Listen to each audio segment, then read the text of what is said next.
দিনের বেলায় আপনি আপনার স্ত্রীর সঙ্গে সহবাস করতে পারবেন না, এটাকে হারাম করে দিয়েছে কে? কথা বলুন, হারাম করে দিয়েছে কে? আল্লাহ। কিন্তু রাত্রি বেলায় রমজান মাসে আপনার স্ত্রীর সঙ্গে সহবাস করবেন, এতে কোনো সমস্যা নাই। এখানে আরেকটা কথা বলি, যতগুলো লোক এখানে বসে আছেন, রাত্রি বেলায় আপনার স্ত্রীর সঙ্গে সহবাস করলেন, আপনার কাজ ছিল কি ফরজ গোসল, কিন্তু আপনি করেননি, শুয়ে থেকে গেলেন। এবার ভোর 3:30টার সময় আপনার স্ত্রী আপনাকে জাগাচ্ছে, আগে উঠো ঘুম থেকে, সাহারি খাও। এবার আপনার তো গোসল বাকি আছে, তো ওই অবস্থায় আপনি সাহারি খেতে পারেন, এতে কোনো সমস্যা? এই কথা বলুন, আছে কি? কোনো সমস্যা নাই। কিন্তু ফজর নামাজ পড়তে হবে গোসল করে। কি করে? গোসল করে। তাহলে রাত্রিবেলা আপনার স্ত্রীর সঙ্গে সংগ্রাম সহবাস করবেন, মিলন করবেন, এতে কোনো সমস্যা নাই। কিন্তু দিনের বেলায় রোজা রেখে বিশ্বের কোনো মুসলমান যদি সহবাস করে, তাহলে তাকে জরিমানা দিতে হবে। কি করতে হবে? জরিমানা। জরিমানা কি? নাম্বার 1, 60টা রোজা রাখতে হবে পরস্পর ধারাবাহিক ভাবে, মাঝে ছাড়া যাবে না। কয়টা রোজা বললাম? 60টা। সেটাও যদি না পারেন, 60 জন মিসকিনকে খাওয়াতে হবে। এবার ওটাও যদি না পারেন, যে কথা আমাদের সমাজে নাই, গোলাম আজাদ করতে হবে, সেটা তো এখন নাই। তাহলে দুটো অপশন, এক, আপনি 60 জন মিসকিনকে খাওয়ান, না হয় 60টা পরস্পর রোজা রাখেন। কথা বুঝলেন না? এবার আরেকটি কথা বলে একটা আয়াতের দিকে যাব, আপনি শুনলে চমকে যাবেন, কত দামি কথা বলেছে আল্লাহ। এখানে যতগুলো লোক আপনারা বসে আছেন, সাহারি খেয়ে ফজর নামাজ পড়ে আপনি ঘুমিয়েছেন, সকাল 8টার সময় আপনার স্বপ্ন দোষ হয়েছে, রোজা থাকবে না ভাঙবে? কথা বলুন, থেকে যাবে। তাহলে দুটো কথা হলো। নাম্বার 3, যাবতীয় অপছন্দনীয় কাজ থেকে বিরত থাকতে হবে। এখানে যতগুলো লোক আপনারা বসে আছেন, যাবতীয় অপছন্দনীয় কাজ, সময় পাস করার জন্য হাজারো মুসলমানের বাচ্চা আছে মোবাইলে গেমস খেলে, লুডো হোক, তাস হোক, ফ্রি ফায়ার হোক, পাবজি হোক, যত রকমের গেমস আছে সমস্ত গেমসকে হারাম করেছে কে? এই কথা বলুন, হারাম করে দিয়েছে কে?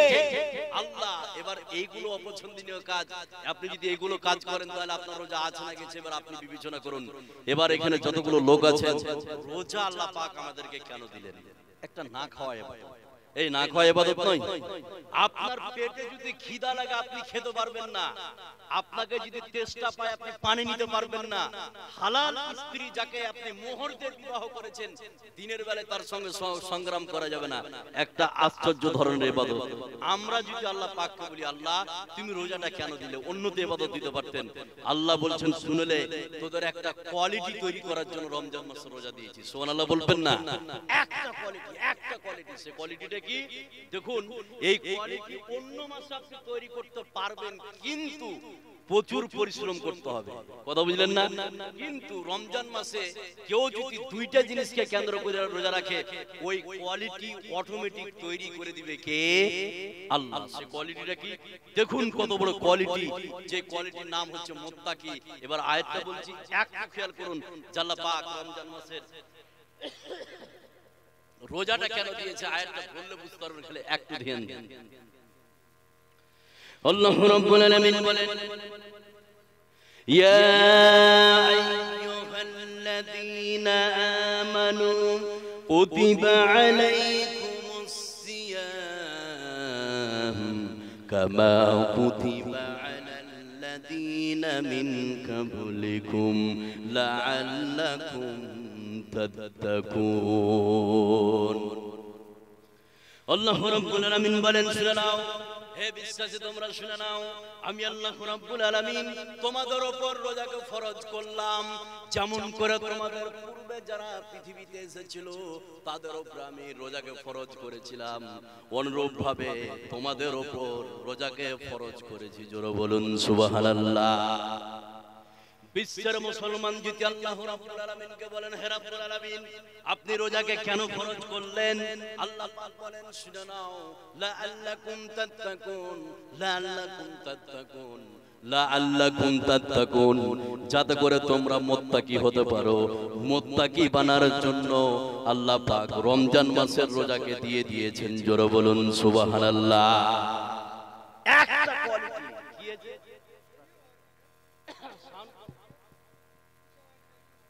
সাউন্ড কম হচ্ছে নাকি? আচ্ছা আচ্ছা, একটু সাউন্ড দেন, সাউন্ড দেন। আচ্ছা, একটু সাউন্ড দেন। এবার শুনুন ভাই, একটু একটু খেয়াল করুন। হর্ন লাগা আছে এদিকে? মাইক মাইক লাগা আছে, ওগুলো তো সাউন্ড দেন। আচ্ছা এবার আপনাকে আমি বলি, এখানে যতগুলো লোক আপনারা বসে আছেন, তাহলে রমজান মাসের রোজা আমাদেরকে কেন দিয়েছেন? মুত্তাকি করার জন্য। কি করার জন্য? মুত্তাকি করার জন্য। এবার মুত্তাকি যারা হবে তাদের লাভ কি? দুটো লাভের কথা বলবো। আর এখানে আরেকটা কথা মনে রাখেন, যতগুলো লোক আছেন, মুত্তাকি যাবে জান্নাতে। মুত্তাকি যাবে কোথায়?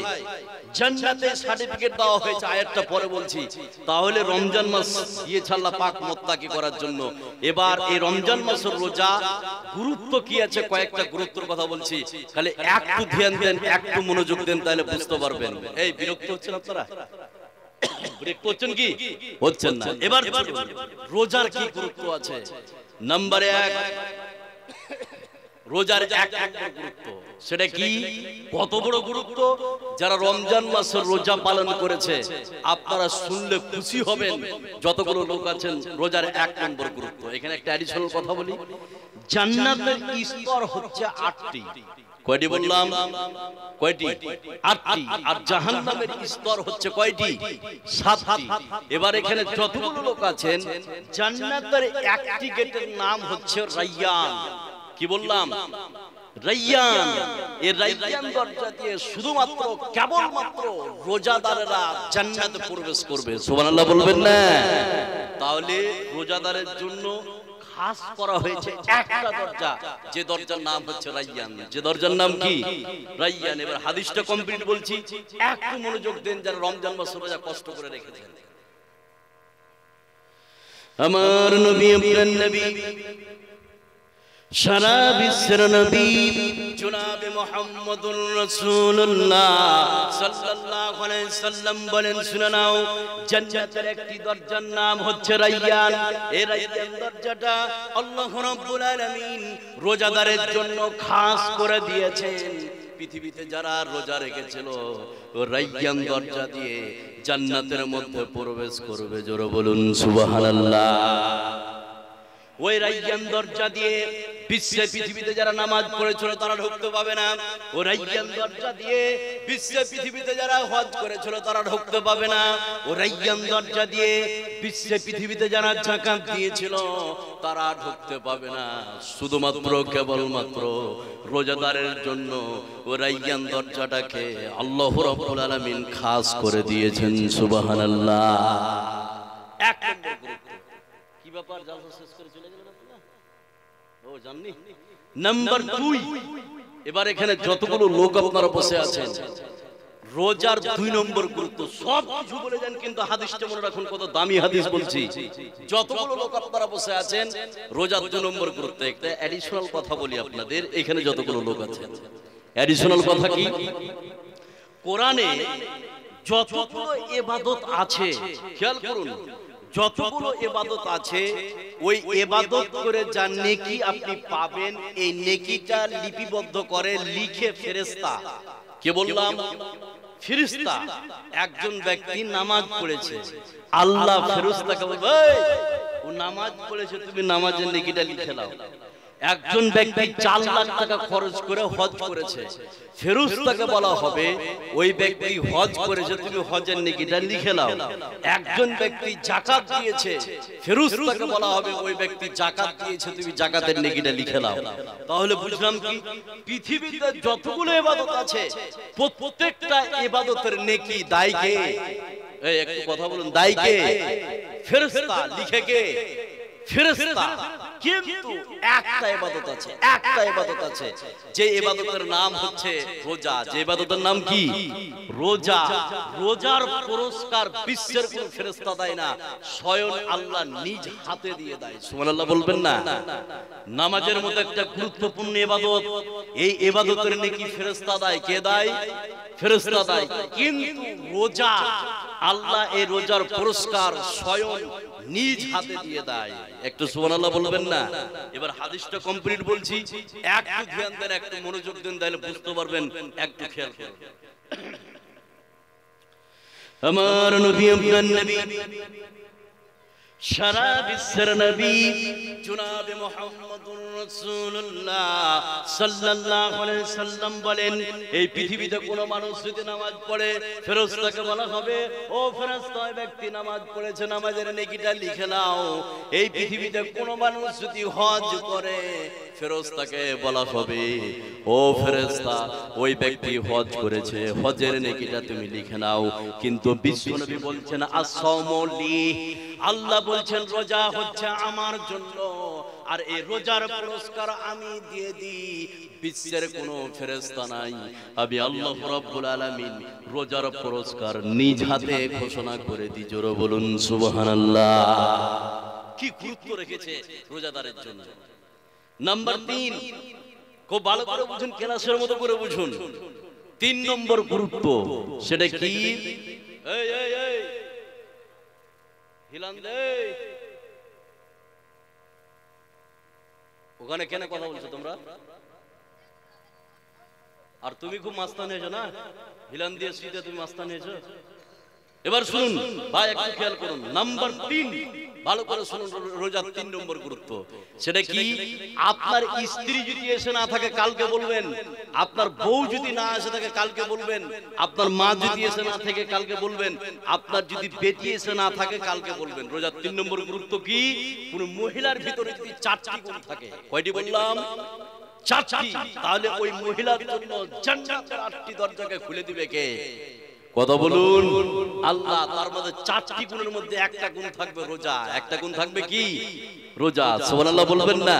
এবার হাদিসটা বলছি, রোজার 3 নম্বর গুরুত্ব। মা বোন যারা আছেন একটু খেয়াল করুন, একটু ধ্যান দেন, তাহলে আপনারা বুঝতে পারবেন যে রোজার 3 নম্বর গুরুত্বটা কি। যে কোন মহিলার ভিতরে যদি 4টি গুণ থাকে। হযরত আনাস রাদিয়াল্লাহু তাআলা আনহু তিনি যেন হাদিসটি বর্ণনা করেন। হযরত আনাস বলেন, বিশ্বনবী বলেছেন, এই বিশ্বে পৃথিবীতে কোন মহিলার ভিতরে যদি 4টি গুণ থেকে যায়, আল্লাহ রাব্বুল আলামিন ওই মহিলার জন্য জান্নাতের 8টি দরজাকে খুলে দিবেন। আর মহিলাদেরকে বলা হবে, ও মহিলা, জান্নাতের 8টি দরজা খোলা আছে, যে কোনো দরজা দিয়ে জান্নাতের মধ্যে প্রবেশ করো। জোরে বলুন সুবহানাল্লাহ। বিশ্বনবী বললেন, ইদা সাল্লাত খামসাহা ওয়া সামাত সাহরাহা ওয়া হাসানাত ফারদাহা ওয়া তাআত বালাহা। বিশ্বনবী বললেন, পৃথিবীতে কোন মহিলার ভিতরে যদি 4টি গুণ থেকে যায়, 1 নম্বরে বিশ্বনবী বললেন 5 ওয়াক্তের নামাজ যদি কোনো মহিলা পড়ে। 2 নম্বরে বিশ্বনবী বললেন রমজান মাসে যদি রোজা রাখে। 3 নম্বরে বিশ্বনবী বললেন নিজের শরমগার যদি হেফাজত করে। 4 নম্বরে বিশ্বনবী বললেন স্বামীর কথা যদি ঈমান না করে চলে। এই 4টি গুণ বিশ্বের কোন নারী পুরুষের ভিতরে যদি থেকে যায়, আল্লাহ রাব্বুল আলামিন বিশ্বনবী বলেন ওই মহিলার জন্য জান্নাতের 8টি দরজা খোলা হবে। আর মহিলাকে বলা হবে যে কোনো দরজা দিয়ে জান্নাতের মধ্যে প্রবেশ করো। জোরে বলুন সুবহানাল্লাহ। 4টি গুণ, তার মধ্যে একটি হচ্ছে রোজা, একটি হচ্ছে কি? রোজা। এবার এখানে যতগুলো লোক আছেন 4টি গুণ। 1 নম্বরে হচ্ছে 5 ওয়াক্তের নামাজ কোন মহিলা যদি পড়ে। 2 স্বামীর কথা আপনার 2 নম্বরে রমজান মাস রোজারে যদি রাখে। 3 আপনার নিজের শরমগার যদি হেফাজত করে। 4 স্বামীর কথা যদি মান্য করে চলে। একটা কুইজ কোশ্চেন করব, যারা চেয়ারে বসে আছেন এবং সামনে বসে আছেন সবাই কি বলবেন? এখানে কেউ কি বুকে হাত দিয়ে বলতে পারবেন যে আমার স্ত্রী 100তে 100 আমার কথা শুনে? এরকম কোন লোক আছে? এই ভাই আছে কি? ওই বাপ আগে হাত তুলেছে, কত যে কষ্ট আছে বাপ। এরকম কেউ কি পারবেন যে আমার স্ত্রী 100তে 100 কথা শুনে? এরকম কোন লোক আছেন? পারবেন? পারবেন না। এবার এখানে যতগুলো লোক আছেন, রোজা 3 নম্বর গুরুত্ব আমি তাড়াতাড়ি বলছি, আপনার যথেষ্ট সময় প্রায় আপনার একটা টপকে গেছে। এবার আপনাকে আমি বলি রোজা 4 নম্বর গুরুত্ব। একটু খেয়াল করুন, একটু ধ্যান দেন।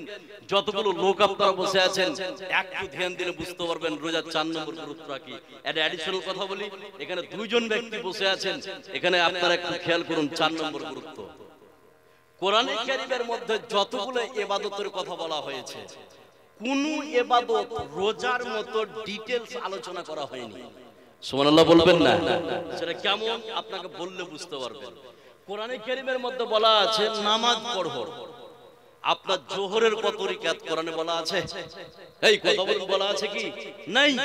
আসরের কত রিকাত কোরআনে বলা আছে? নাই। মাগরিবের কত রিকাত কোরআনে বলা আছে? নাই। এশা ফজর কোরআনে কারীমে নাই।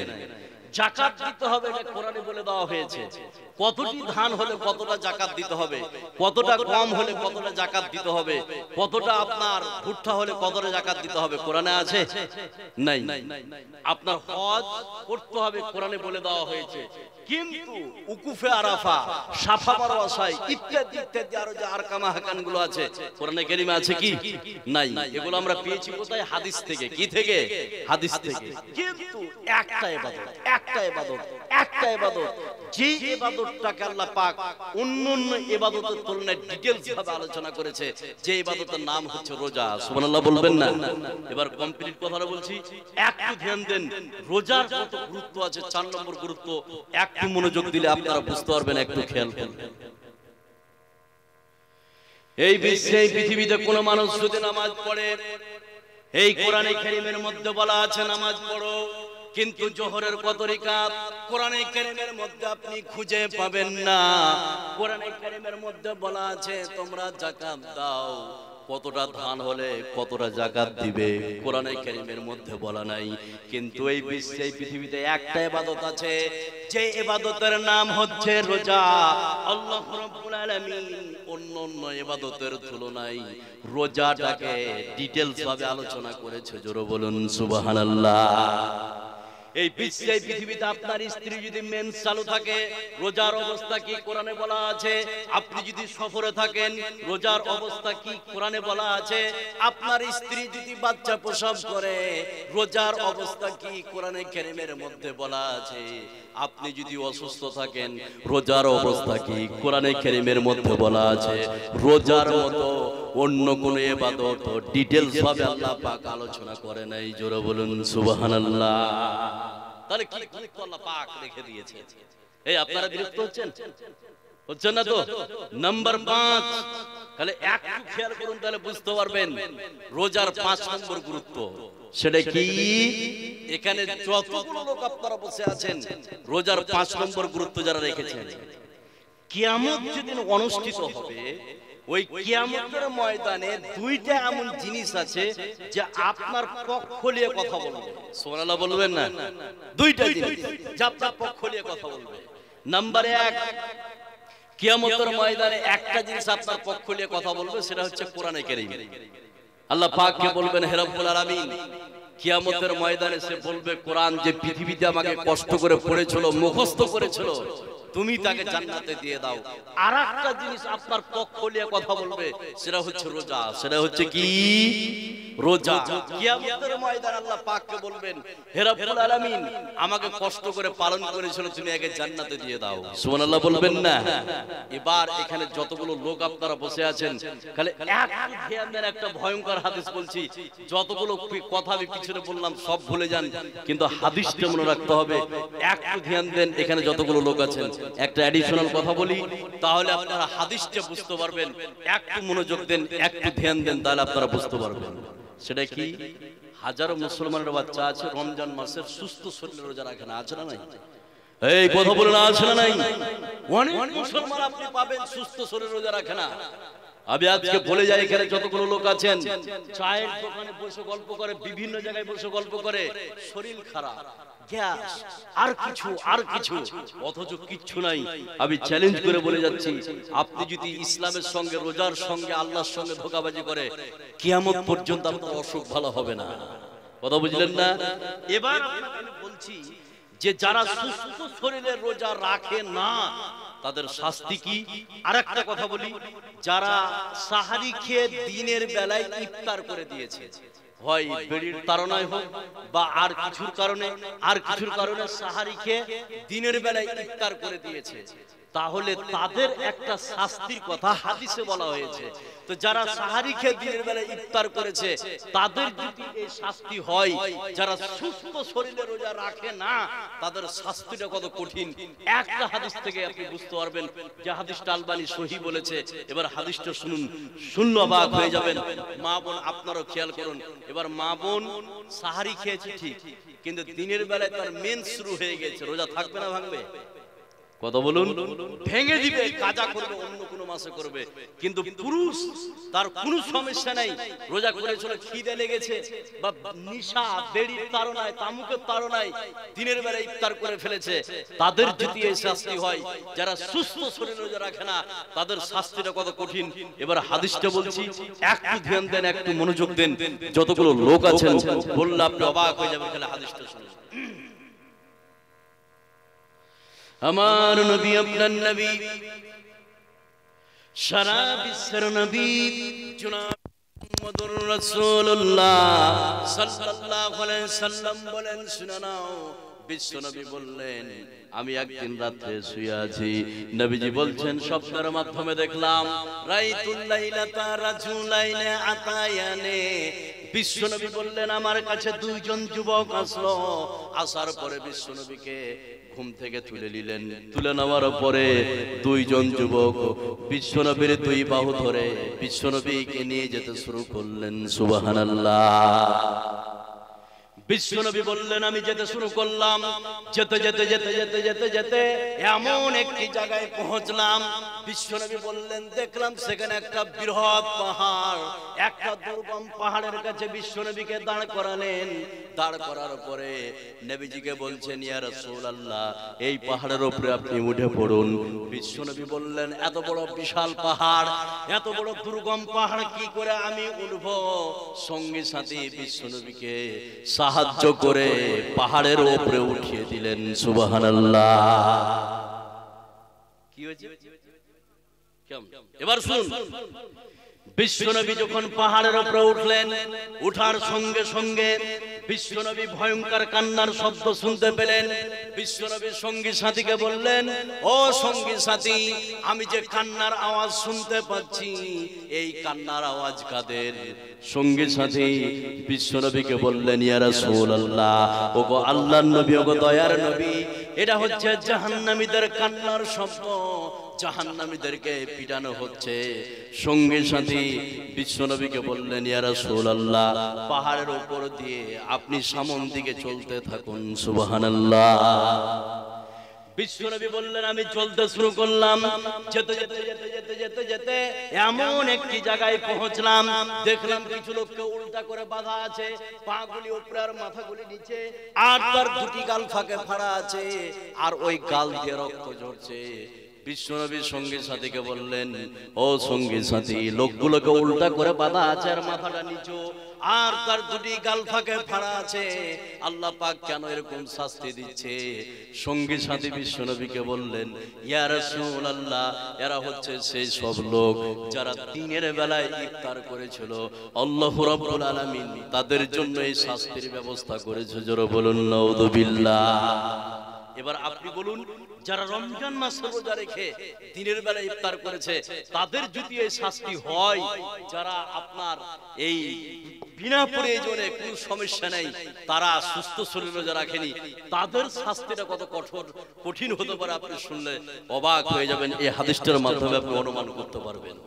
এবার এখানে যতগুলো লোক আছেন, এবার এখানে অ্যাডিশনাল কয়েকটা কথা বলে যারা রমজান মাস রোজা পালন করে মুত্তাকি হবে, তাদের লাভ কি, তাদের লাভগুলো আমি বলবো। দুটো লাভের কথা এখানে যতগুলো লোক আছেন, কিন্তু অ্যাডিশনাল আপনাকে এখানে কয়েকটা কথা বলবো। প্রায় 5 ঘন্টা কথা বলা হলো, মোটামুটি আমার আইডিয়া। এবার এখানে যতগুলো লোক আপনারা বসে আছেন, এবার অ্যাডিশনাল কয়েকটা কথা বলবো, একটু ধ্যান দেন, একটু মনোযোগ দেন। সেটা কি? এই রমজান মাসে বিশ্বনবী আপনার সব থেকে বেশি দান করতেন। কি করতেন? এই কথা বলুন, কি করতেন? দান করতেন। অন্য মাসে তো বিশ্বনবী দান করতেন, কিন্তু সব থেকে বেশি বিশ্বনবী দান করতেন। কেন? কেন? রমজান মাসে কেউ যদি দান করে, তাহলে আনলিমিটেড নাকি? কত বললাম? আনলিমিটেড, এর কোনো হিসাব নাই। এখানে যতগুলো কয়েকটা লোক আপনারা বসে আছেন, তাহলে রমজান মাসে যদি আপনি দান করেন আনলিমিটেড নেকি পাবেন আপনার, যা এর কোনো হিসাব নাই। এখানে যতগুলো লোক আছেন, এবার আমি 5টি কথা বলছি আপনাদের। এই 5টি কথা না শুনে কারা কারা উঠবেন একটু হাত উঠান তো ভাই, কি আছে? 5টি কথা বলবো, এই 5টি কথা না শুনে কারা কারা উঠবেন এরকম লোক আছেন? আছেন ভাই? আপনি খালি আছেন না, মানে 5টি কথা শুনবেন না, বাড়ি চলে যাবেন, তাই তো? বুঝতে পারেন না? এবার আপনাকে আমি বলি, আমি 5টি কথা এখন বলছি, এই 5টি কথা না শুনে উঠে চলে যাবেন এরকম কোন লোক আছেন ভাই? নাই। এবার আপনাকে আমি বলছি, মুনাফিকের লক্ষণ 3টি অথবা 4টি। তার মধ্যে মুনাফিকের একটি লক্ষণ, যারা ওয়াদা করে ওয়াদা খেলাপ করে। এবার এখানে যতগুলো লোক আছেন, আপনারা আমার সঙ্গে ওয়াদা করলেন যে 5টি কথা শুনবো, আমাকে কথা দিলেন, যদি এই 5টি কথা না শুনে উঠে চলে যান, কোন গ্রুপে পড়বেন? মুনাফিক। আমি দেখছি কোন লোকটা এই 5টা কথা না শুনে চলে যায়। এবার এখানে যতগুলো লোক আছে, 5টি কথা বলছি, কত দামি কথা, খালি একটু খেয়াল করুন, একটু মনোযোগ দেন। নাম্বার 1, এখানে যতগুলো লোক আপনারা বসে আছেন, 1 নম্বর কথা সেটা কি? এখন ঘড়িতে বাজছে প্রায় 1:15। কত বললাম? 1:15। একজন ব্যক্তি উঠলেন,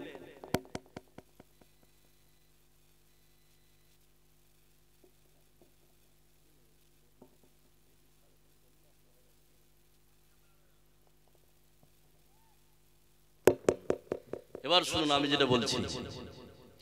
এখানে যতগুলো লোক আছেন, এখন ঘড়িতে বাজছে আপনার 1:15। একজন ব্যক্তি উঠলেন, উঠার পরে বলছেন, মোল্লা সাহেব আমি 1000 টাকা দিব। খালি কথাটা শুনুন, আপনি টাকা দিয়েন না, 1000 টাকা দিব। আপনি লেখিয়ে দিয়ে বাড়ি চলে গেলেন। ঠিক রাত্রি 2টোর সময় আপনি মারা যাচ্ছেন, মাইকে খবর হবে, পরের দিন সকালে উম্মুক ব্যক্তি মারা গেছে, তার পরের দিন 10টার সময় কবরে রেখে আসা হবে। তাহলে উঠলেন, 1000 টাকা দিলেন, 1000 টাকা লিখে বাড়ি গেলেন, রাত্রি 2টো বা 3টের সময় মারা গেলেন, তার পরের দিন কবরে চলে গেলেন।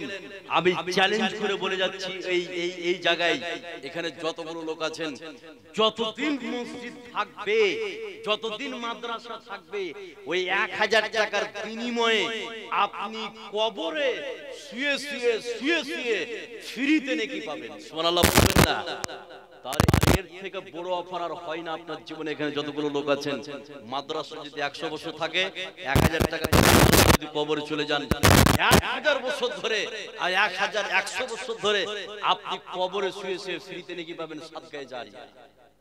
এই নেকি সবাই নিতে পারবে না, খালি 5 জন স্পেশালি 5টা লোককে দেখতে চাই। আল্লাহ তুমি 5 জন মানুষকে কবুল করো যারা ফ্রিতে নেকি নিবে কবরে যেয়ে। এখানে আরেকটা কথা বলি, 2টো কথা। সেটা কি? অনেকে গল্প করে চায়ের দোকানে 80 বছর বয়সে। দেখুন গল্পটা কি? চায়ের দোকানে বলে যে আমার 15 বিঘা জমি, 20 বিঘা জমি, 80 বছর বয়সে। এই গল্প আছে না নাই? কত বলুন, আছে না নাই? আছে। আমি তাকে চ্যালেঞ্জ করে বলছি, ওরে এক কাঠা জমি। ও মিথ্যা বলেছে। কেন মিথ্যা বলেছে? উনি বলছেন আমার 30 বিঘা 25 বিঘা জমি। এবার আপনাকে আমি বলি, যতগুলো লোক আছেন 80 বছর বয়সে যে গল্প করছে আমার 20 বিঘা 25 বিঘা জমি, আমি তাকে বলি যে কালকে তুমি তোমার 10 কাঠা বা 15 কাঠা জমি বিক্রি করে দেখো, তোমার বউ আর তোমার বেটা তোমাকে বাড়ি থেকে বের করে দিবে। করবে না? 80 বছর বয়সে বাপ পারে বিক্রি করতে? পারবে কি? পারবে না। তার মানে আর কিচ্ছু নাই। এখানে যতগুলো লোক আছেন, খালি 5 জন মানুষ 1000 টাকা করে দিবেন সাদকায়ে জারিয়া ফ্রিতে রেখে নেওয়ার জন্য। আল্লাহ 5 জন মানুষকে কবুল করে নাও। কোন 5 জনকে কবুল করবে আমি বলতে পারবো না। কবুলিয়াত হচ্ছে উপরে। কবুলিয়াত কোথায়? উপরে। এখানে যতগুলো লোক আপনারা বসে আছেন, 5 জন মানুষ খালি বলুন তো 1000 টাকা করে দিবেন। টাকালে আসেননি, বাকি লিখান সাদকায়ে জারিয়া। মাদ্রাসা যদি 100 বছর থাকে, ফ্রিতে নাকি পাবেন কবরে শুয়ে শুয়ে 100 বছর ধরে। এখানে যতগুলো লোক আপনারা বসে আছেন, খালি 5 জন মানুষ বলতে পারবেন কেউ যে 1000 টাকা করে দেব ভাই? কেউ পারবেন? কে আছেন বলুন? আমি আশাবাদী, আমি 5 জন মানুষকে দেখতে চাই। আল্লাহ তুমি 5 জন মানুষকে কবুল। কি নাম ভাই? আশরাফুল। 1000 টাকা করেন ভাই, 1000। আপনি 500 লিখিয়ে দেন, আমি দোয়া করে দেবো আজকে রমজান মাসে। আপনি আছে না, দিবেন ফোন পে? মাশাআল্লাহ 1000 টাকা, 1000 তিনজন হলো। হ্যাঁ কম হয়েছে 1000। ভাই একটু সালাম করুন ভাই, সালাম। 1000 বলেছে। এই শুনুন ভাই, কি নাম, কি নাম? শরীয়ত ভাই, আসুন শরীয়ত ভাই, শরীয়ত একটু সালাম করি। আপনার মা বাপ মারা গেছে? বাপ মারা গেছে, মা জীবিত, একে বলা হয় বাপের বেটা। মা আমার কি নাম আপনার ভাই? নাজির হোসেন। 1000 টাকা দিয়েছে, বাপ চলে গেছে কবরে, মা জীবিত। আল্লাহ কবরও কিন্তু বিপদ আছে, আল্লাহ তুমি ভালো জানো। কবরও কোনো বিপদ থাকলে বিপদ থেকে উদ্ধার করে জান্নাতুল ফেরদাউসের জন্য কবুল করো। শরীয়ত ভাই কই? বাস এদিকে আসেন। বিয়ে শাদী করেছেন ভাই? জি না। হ্যাঁ করেনি? ইন্না লিল্লাহি ওয়া ইন্না। শুনেন আমি একটা কথা বলি, এই শুনেন ভাই, শরীয়ত ভাই, একটা পরিবারে এখন মিনিমাম যদি কম খরচ করেন 10,000 টাকা। কত? 10,000 কম, লো এটা। এই খরচ কিন্তু শরীয়ত ভাই করেন, মানে ওটা বেঁচে গেছে। 2, আমি আজকে শরীয়ত ভাইয়ের জন্য আমি দোয়া করে দেব, আল্লাহ তুমি তাকে ভালো স্ত্রীর একটা ব্যবস্থা করে দাও। আমরা বলি আমিন। আজকে শরীয়ত ভাইয়ের কাছে আরেকবার সালাম করি। ভাই কি কাজ করেন শরীয়ত ভাই? মাশাআল্লাহ, কেরাত কে বলে তো ভালো। তো ভাইয়ের কাছে 5 দিনকার টাকা নেব। একদিনে কত হয় ভাই? আপনি সত্য কথাটা বলেন শরীয়ত ভাই, কত? ও বলছে মুখ মুছিয়ে না ভাই। হ্যাঁ 800,000। 5 দিনের টাকা চেয়েছি, আপনি ভাই 1000 দিয়েছেন। আমি শরীয়ত ভাইয়ের জন্য দোয়া করব যে ভালো বউ আল্লাহ তুমি ব্যবস্থা করে দিও। ইনকাম ভালো আছে ভাই, আর বউ যেন ভালো হয়। শরীয়ত ভাই কত? 3000 হয়েছে টোটাল। 1000 টাকা দিচ্ছ, 2000 কম হয়েছে। শুনুন আচ্ছা ই করে আর 1000 টাকা জান। আলহামদুলিল্লাহ লিল্লাহি লা ইলাহা ইল্লাল্লাহ। শরীয়ত ভাই 1000 জান। আলহামদুলিল্লাহ। বউ আমি দোয়া করে দিচ্ছি, আপনি আমাকে ফোন করেন। হ্যাঁ কত নাকি ভাই? মাশাআল্লাহ 3000 টাকা। লিল্লাহি তাকবীর, লিল্লাহি তাকবীর। আল্লাহ 3000 টাকা দিয়েছে, আল্লাহ তুমি কবুল করো। এখনো বিয়ে করেনি, আল্লাহ তুমি একটা ভালো স্ত্রীর ব্যবস্থা করে দাও। আমরা বলি আমিন। কি নাম আপনার ভাই? আনিসুর রহমান। চিনছেন নাকি?